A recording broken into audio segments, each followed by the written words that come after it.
Stupid roses.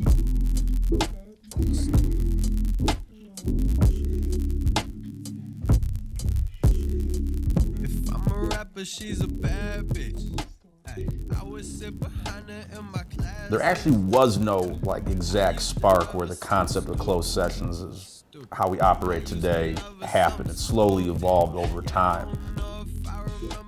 The main idea was throwing these parties. I had a monthly party at Lava Lounge, and it was about taking what we were doing online with Ruby Hornet and putting it into real life. And that was like a big goal of creating something unique, something that people would not see again.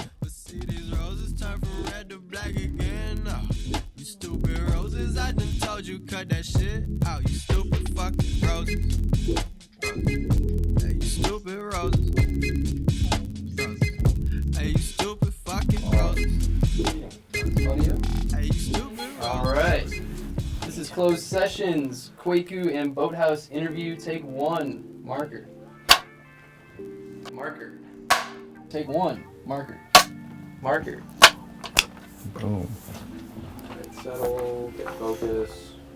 I met Alex when he was editor-in-chief of RubyHornet.com, and I had Soundscape Recording Studios. We actually met backstage at Rock the Bells, which is an amazing traveling hip-hop fest, and a client that I recorded, Kids in the Hall, here from Chicago, were performing, and Alex and Knowledge were like on the same softball team growing up together in Hyde Park. He put me on the guest list for Rock the Bells as his road manager, and I went to cover it for the website. He also recorded at Soundscape and invited Mike. They were sharing a dressing room with Dead Prez and Immortal Technique, and I was there to film and cover it for the website, Ruby Hornet. We actually met there. It's like, I have this awesome site. It's like, I have a recording studio. I was like, man, we should definitely connect.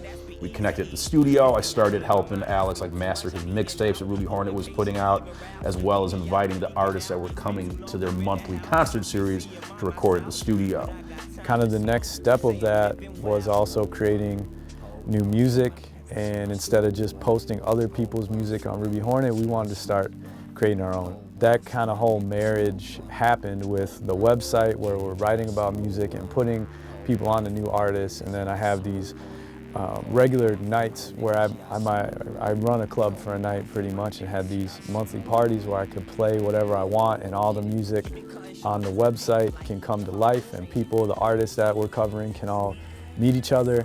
And then that third piece was the studio. So now it's like, I'm gonna create the music here, write about it over here, play it, and have these artists come and join me and perform.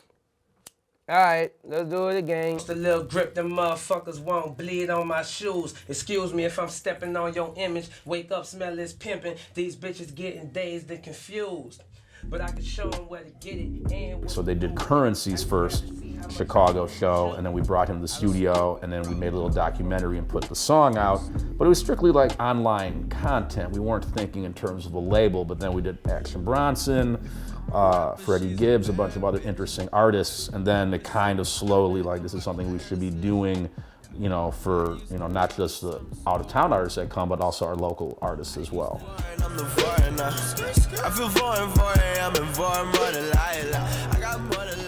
I think we just called it a closed session because the idea was to put the camera as like a fly on the wall where fans don't usually get to go. You know, everyone wanted to be in the studio. That was like the magic, the studio. So we were showing people what happens behind those doors. say yeah, yeah.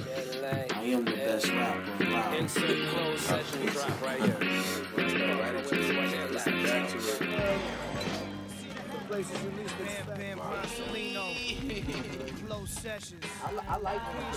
Anytime I'm interested in working with a new artist, I feel the best place to kind of, like, of course you have meetings and you talk and you go to shows and or whatever, that fuck all that.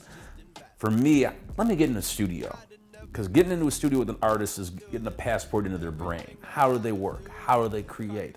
How do they do under pressure? How do they do in new environments? They invited me here first to like work. Mike pulls up a folder of beats and he's scrolling through them. And he stops at one. I didn't hear any that I liked, and he stops at one I pick it, and he's like, I call this the man maker.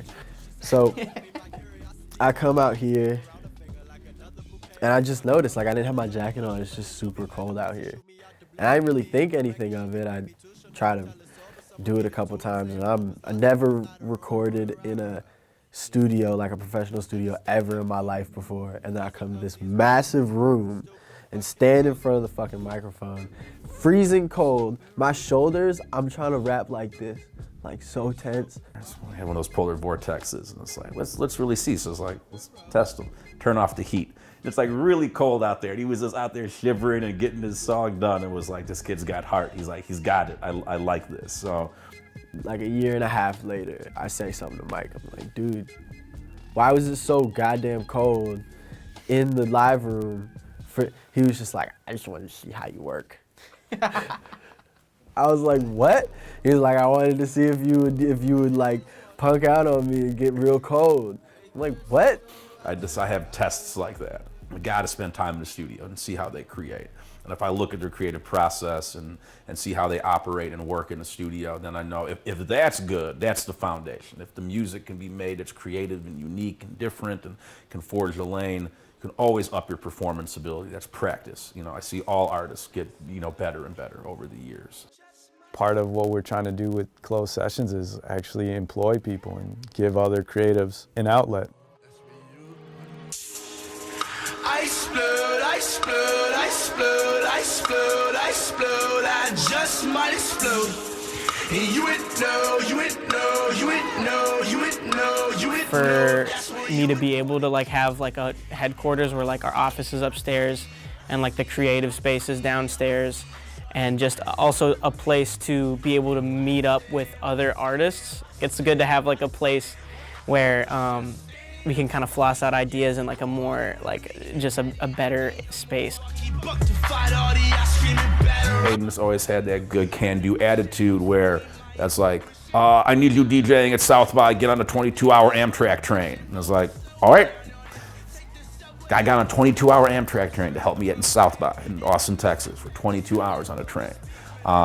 So like when you have that type, that's like, it's exactly what you need on a team, man. Like, man, this guy needs to make beats, he makes hot beats. If he's got to jump in the car with me and Kweku and drive through Texas and Louisiana with Whitney, he's there. I need some help recording something, I'm sick, and Jamila Woods needs to get something done, like, I got him. So it's like he just made himself indispensable.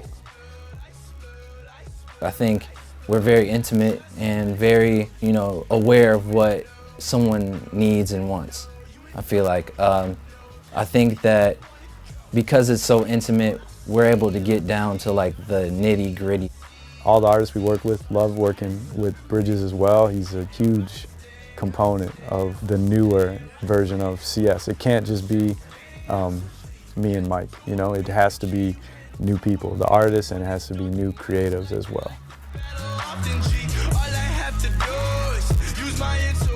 There's definitely days where this beats me up.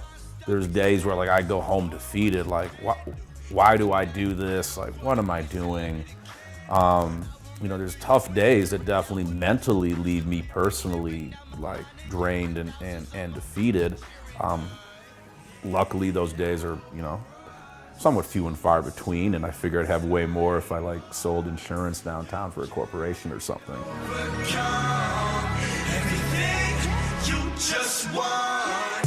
Growing up, this has been the city and the music scene that's embraced me, that I've worked in my whole life. I was born here. I was raised here.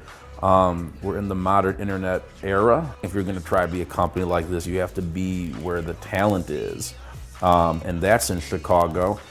The artists that inspired me the most are from Chicago, and that's been the goal the whole time, to like celebrate and be part of Chicago music culture and Chicago hip hop culture. I don't think we could do this in any other city, and there was something about the time that we started and the blogs and the artists and the streetwear stores. we all created something brand new.